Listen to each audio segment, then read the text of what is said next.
অগ্রণী কোচিং সেন্টারে সবাইকে স্বাগতম। হাই বন্ধুরা, আমি অরিজিৎ। তো আজকে মক টেস্ট নাম্বার 28। তো এর আগে মোট 27টি মক টেস্ট আমার এই চ্যানেলে আপলোড করা হয়েছে। তোমরা সবাই দেখে নিও মক টেস্টগুলো। আর আগের শুক্রবারে আমি মক টেস্ট দিতে পারিনি, তার জন্য দুঃখিত। আর আজকে মোট 20টি গুরুত্বপূর্ণ জিকে নিয়ে আলোচনা করেছে, যেগুলো WB constable men's, Kolkata police এবং ডব্লিউবি এসআই খুবই গুরুত্বপূর্ণ হতে চলেছে। তো চলো, আগের দিনের একটা প্রশ্ন আমি ভুল বলেছিলাম, সেটা সংশোধন করে নেওয়া যাক। তো আগের মক টেস্টে আমি একটা প্রশ্নর আনসার ভুল বলেছিলাম, তার জন্য সরি। তো প্রশ্নটা হলো এটাই যে হাইকোর্টের বিচারপতির সংখ্যা প্রয়োজন অনুসারে কে স্থির বা নির্ধারণ করেন। তো এটার অপশন হবে অপশন ডি, সুপ্রিম কোর্টের প্রধান বিচারপতি।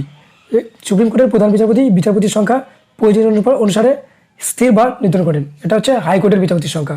ওকে, তো চলো মক টেস্টটা শুরু করা যাক। আজকের মক টেস্টের প্রথম প্রশ্নটি হলো, এশিয়ার প্রথম ভাসমান সিনেমা হল লঞ্চ করা হলো কোথায়? এশিয়ার প্রথম ভাসমান সিনেমা হল লঞ্চ করা হলো কোথায়? তো এটা অপশনে জম্মু কাশ্মীর। জম্মু কাশ্মীরে কোথায়? জম্মু কাশ্মীরে হচ্ছে ডাল লেকের উপরে এই ভাসমান সিনেমা হল লঞ্চ করা হলো। ঠিক আছে, তো জম্মু কাশ্মীরের সম্বন্ধে কিছু জানা যাক। যেমন ডাল, উলার, প্যাংগং ঝিল, এই হ্রদগুলো হচ্ছে জম্মু কাশ্মীরে আছে। সারাল জলবিদ্যুৎ কেন্দ্র আর বাগলিহার, এই দুটো জলবিদ্যুৎ কেন্দ্র জম্মু কাশ্মীরের জলবিদ্যুৎ কেন্দ্র। ওকে, আর কালাকোট হচ্ছে তাপবিদ্যুৎ কেন্দ্র। ওকে, এগুলো খুবই ইম্পর্টেন্ট, আমি যেগুলো বলছি এগুলো খুবই ইম্পর্টেন্ট। জজিলা গিরিপথ, বানিয়াল বা এর আরেকটা নাম হচ্ছে জওহর টানেল। ওকে, পীর পাঞ্জাল, বুর্জিলা, এই সব কটা গিরিপথই জম্মু কাশ্মীরে অবস্থিত। আর শালিমার গার্ডেন জম্মু কাশ্মীরে অবস্থিত। গুলমার্গ, পহেলগাঁও, এগুলো হচ্ছে কি? গুলমার্গ, পহেলগাঁও হচ্ছে শৈল শহর, এগুলো হচ্ছে জম্মু কাশ্মীরে অবস্থিত। আর অমরনাথ গুহা জম্মু কাশ্মীরে অবস্থিত। যদি বলে বদ্রীনাথ, কেদারনাথ, ওই মন্দিরগুলো কোথায়? ওইগুলো হচ্ছে উত্তরাখণ্ডে। আর অমরনাথ গুহা হচ্ছে জম্মু কাশ্মীরে। ওকে,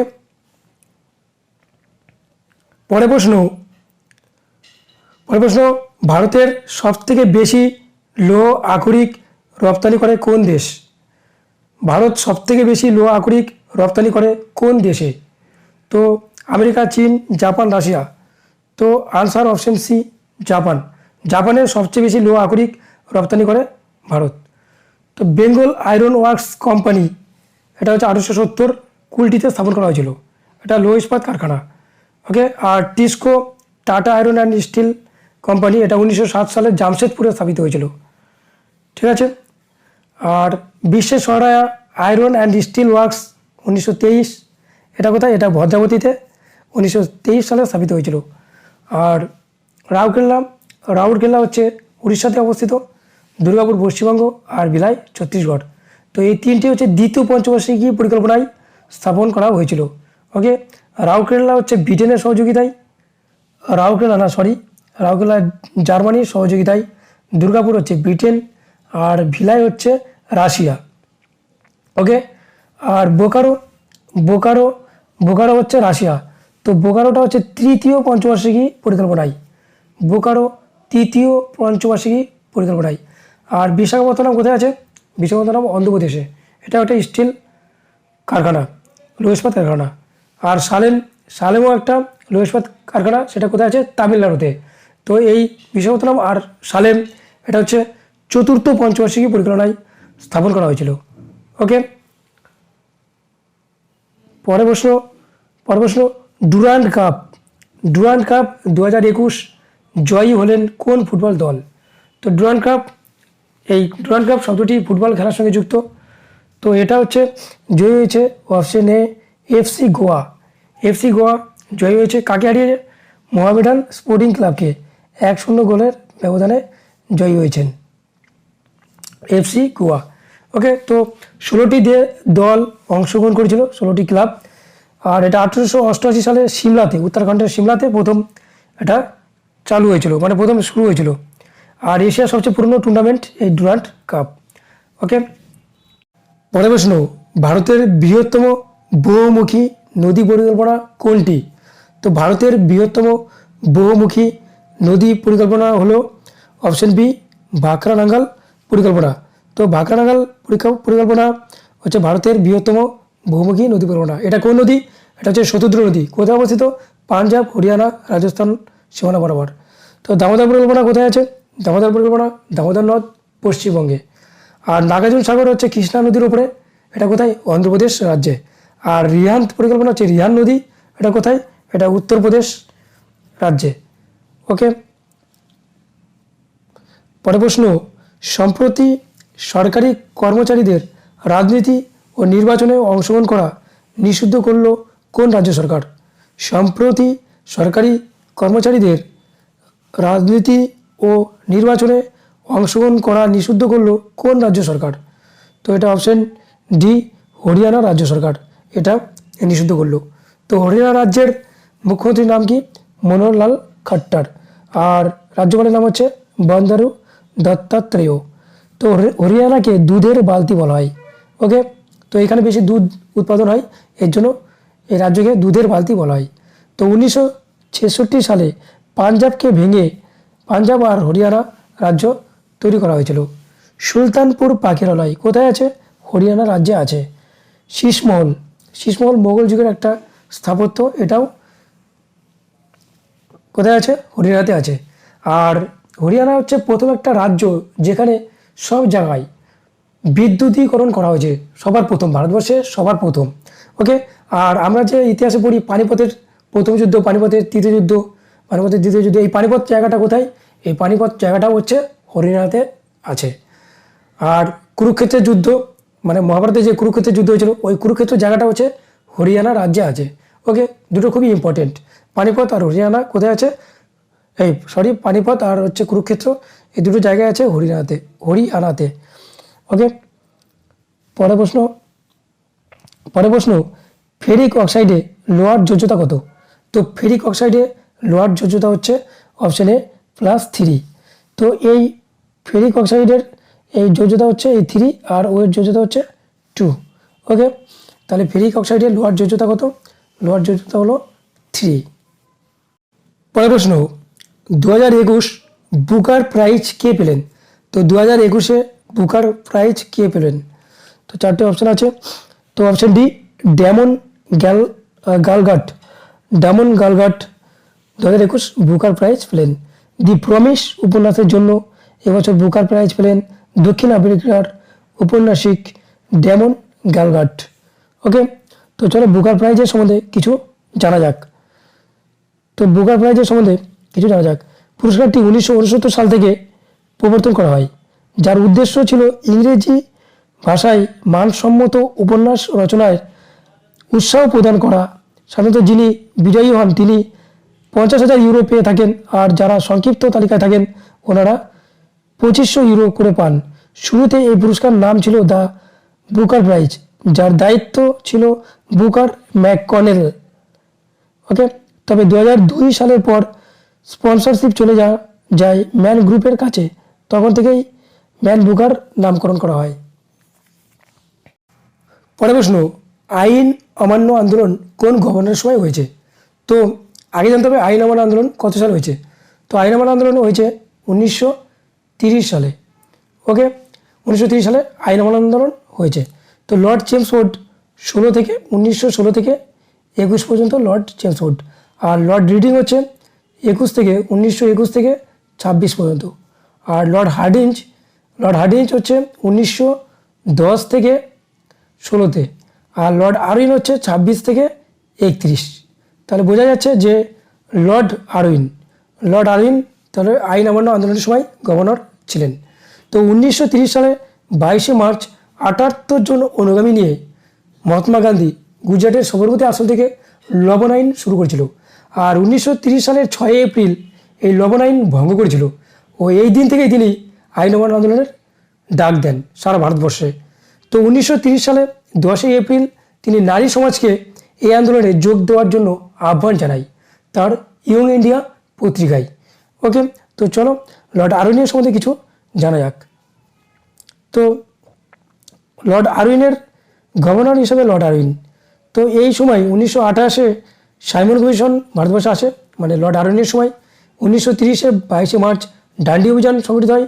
1930 খ্রিস্টাব্দে আইন অমান্য আন্দোলন শুরু হয়। 1930-এ ইংল্যান্ডে প্রথম গোলটেবিল বৈঠক সংগঠিত হয়। 1931 5ই মার্চ গান্ধী আরউইন চুক্তি স্বাক্ষরিত হয় এবং আইন অমান্য আন্দোলন প্রত্যাহার করে নেওয়া হয়। আর বিপ্লবী যতীন দাস 64 দিন অনশনের পর মৃত্যুবরণ করেন। তো এটা হচ্ছে গভর্নর হিসেবে লর্ড আরউইনের সময়কালে যে ঘটনাগুলি হয়েছে সেগুলো আলোচনা করলাম। পরের প্রশ্ন, Indian air force day. Indian air force day পালন করা হয় কোন দিন? তো ইন্ডিয়ান এয়ারফোর্স ডে পালন করা হয় অপশন সি 8ই অক্টোবর। 8ই অক্টোবর ইন্ডিয়ান এয়ারফোর্স ডে পালন করা হয়। আর 5ই অক্টোবর বিশ্ব শিক্ষক দিবস। 9 অক্টোবর ওয়ার্ল্ড পোস্ট ডে বা ওয়ার্ল্ড ডাক দিবস। আর 16 অক্টোবর বিশ্ব খাদ্য দিবস। 16 অক্টোবর বিশ্ব খাদ্য দিবস পালন করা হয়। তো ইন্ডিয়ান এয়ারফোর্স স্থাপিত হয় 1932 সালের 8ই অক্টোবর। তো এর হেডকোয়ার্টার কোথায়? নিউ দিল্লিতে। মোটো কি? Touch the sky with glory. Touch the sky with glory. আর বিবেক রাম চৌধুরী হচ্ছে air chief marshal, air chief staff. Okay. আর ভাইস চিফ হচ্ছে সন্দীপ সিং। ভাইস চিফ হচ্ছে সন্দীপ সিং। পরের প্রশ্ন, টু লিভস বইটি কার লেখা? তো টু লিভস এই বইটি কার লেখা? তো অপশন বি বিক্রম সেঠের লেখা টু লিভস।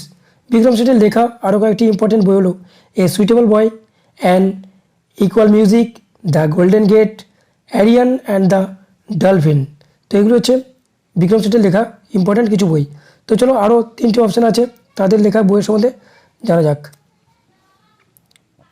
তো নীরজ সি চৌধুরী লেখা the autobiography of unknown India, a passage to England, Hinduism, culture in the vanity bag, scholar, extra ordinary. তো এগুলো হচ্ছে নীরজ সি চৌধুরীর লেখা ইম্পর্টেন্ট বই।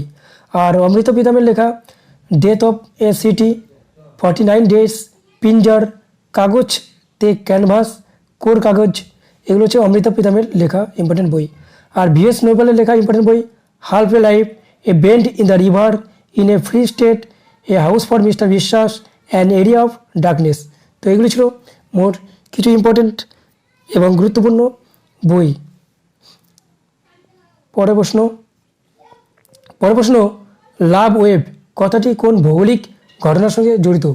লাভ ওয়েভ কথাটি কোন ভৌগোলিক ঘটনার সঙ্গে জড়িত? তো এটা অপশন ডি ভূমিকম্পের সঙ্গে জড়িত। তো ভূমিকম্পের তীব্রতা মাপা হয় কোন স্কেলে? রিক্টার স্কেলে। আর ভূমিকম্পের চিত্র বা লেখ এটা হচ্ছে সিসমোগ্রাফ যন্ত্রে অঙ্কন করা হয়। ওকে। পরের প্রশ্ন, কৃষক প্রজা পার্টির প্রতিষ্ঠাতা কে? তো কৃষক প্রজা পার্টির প্রতিষ্ঠাতা কে? অপশন বি ফজলুল হক। তো কৃষক প্রজা পার্টির সম্বন্ধে কিছু জানা যাক। তো কৃষক প্রজা পার্টি, তো প্রজা পার্টি ছিল ব্রিটিশ ভারতে গঠিত একটি রাজনৈতিক দল। প্রাথমিক দিকে একে কাউন্সিল প্রজা পার্টি বা বঙ্গীয় প্রজা পার্টি বলা হতো। পরে নিখিল বঙ্গ প্রজা সমিতি ও আরও পরে কৃষক প্রজা পার্টি নাম দেওয়া হয়। 1929 সালের জুলাই মাসে এই দল প্রতিষ্ঠিত হয় আর 1937 সাল পর্যন্ত তার টিকে ছিল। পরবর্তীকালে পূর্ব পাকিস্তানে কৃষক শ্রমিক প্রজা পার্টি নামে দল পুনঃপ্রতিষ্ঠিত হয়। ওকে। পরের প্রশ্ন, ভগৎ সিং, সুখদেব ও রাজগুরু ফাঁসি হয় কত খ্রিস্টাব্দে? তো ভগৎ সিং, সুখদেব ও রাজগুরুর ফাঁসি হয় অপশন এ 1931 23 মার্চ। 1931 23 মার্চ। ওকে। আর 1931 27 ফেব্রুয়ারি এলাহাবাদে চন্দ্রশেখর আজাদ শহীদ হন। 1931 27 ফেব্রুয়ারি এলাহাবাদে চন্দ্রশেখর আজাদ শহীদ হন। আর 1929 8ই এপ্রিল ভগৎ সিং ও বটুকেশ্বর দত্ত কেন্দ্রীয় আইনসভায় বোমা নিক্ষেপ করেন জনস্বার্থ বিরোধী বিলের বিরোধিতার জন্য। আইনসভায় বোমা নিক্ষেপ করে কে? ভগৎ সিং আর বটুকেশ্বর দত্ত। তারিখটা কত? 8ই এপ্রিল 1929 খ্রিস্টাব্দে। আর 1928 ভগৎ সিং, আজাদ ও রাজগুরু এরা 3 জনে মিলে সান্ডার্সকে হত্যা করে। কী জন্য? লালা লাজপত রায়ের মৃত্যুর প্রতিশোধ নেয় সান্ডার্সকে হত্যা করে। ওকে। পরের প্রশ্ন, ব্রেটেন উড টুইন্স কোন দুটি সংস্থাকে বলা হয়? তো ব্রেটেন উড টুইন্স কোন দুটি সংস্থাকে বলা হয়? তো অপশন বি, অপশন সি দুটোই, IMF অ্যান্ড আইবিআরডি, আইবিআরডির অপর একটি নাম হচ্ছে ওয়ার্ল্ড ব্যাংক, ঠিক আছে। তো আইবিআরডি পুরো নাম হচ্ছে international bank for reconstruction and development বা ওয়ার্ল্ড ব্যাংক, ওকে। তো আইএমএফ, ইন্টারন্যাশনাল মনিটারি ফান্ড, এই দুটো সংস্থায় 1945 সালে স্থাপিত হয়েছে, আর এই দুটোরই হেডকোয়ার্টার হচ্ছে ওয়াশিংটন, ঠিক আছে। আইএমএফও প্রতিষ্ঠিত হয়েছে 1945 সাল, আর ওয়ার্ল্ড ব্যাংক বা আইবিআরডি এটা প্রতিষ্ঠিত হয়েছে 1945 সাল। কোথায়? ওয়াশিংটনের সদর দপ্তর, ওকে। পরের প্রশ্ন,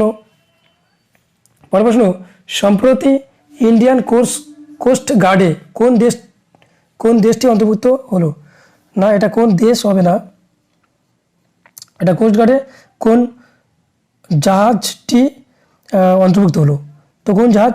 অপশন ডি, সার্থক জাহাজটি অন্তর্ভুক্ত হলো। তো 1977 সালে 1 ফেব্রুয়ারি